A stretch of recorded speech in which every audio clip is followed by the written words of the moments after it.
Public transport isn't the only place that you're at risk. I want to show you how extremely contagious the flu virus is. Look at how many people are touching the same surface. And just imagine for a moment how many people have already touched it and how many more will. You can catch the flu in a lift, at work, in the kitchen, even at the movies. Any place where a lot of people are passing through. The flu is a highly contagious disease. It's spread by people coughing and sneezing or by contaminated surfaces. When you catch the flu, you can feel awful for days, like you've been hit by a truck with a fever. You just can't get out of bed. But even more concerning is that you can pass it on to vulnerable people, to little babies, to pregnant women, to people with chronic medical conditions, and also to the elderly. Public transport is the perfect flu and cold incubator. Look at how many people are touching the same surface, and think about how many more will have touched it before and after. All it takes is to come along, touch that surface, then touch their nose or later rub their eyes, and the virus can be transmitted. When the flu virus gets into your body, it penetrates cells in your respiratory tract. Once there, the virus can replicate itself in one cell, then many, and it gets a foothold in your lungs, so that when you sneeze or cough, the virus can exit your respiratory system, a great way to spread themselves around. The flu virus mutates regularly, and that's why we have to have a new vaccine every year. But it's also why the flu on average is much more severe than the common cold. So how do we stop the flu from spreading?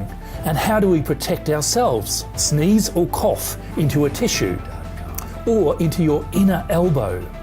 Avoid shaking people's hands and wash your own hands often. And if you are sick, stay at home.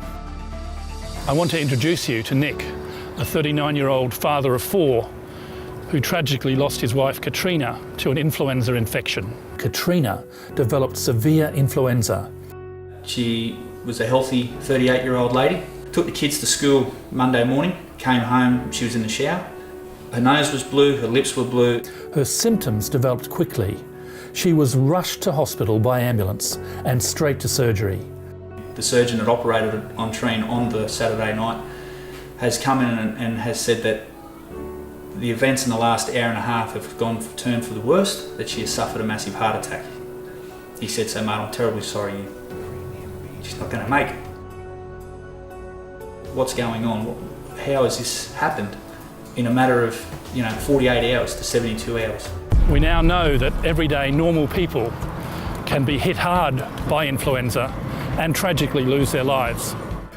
Studies have shown that the flu can survive for up to 15 minutes when transferred from tissues to hands, an hour or more in the air in enclosed environments, and more than 8 hours on hard surfaces.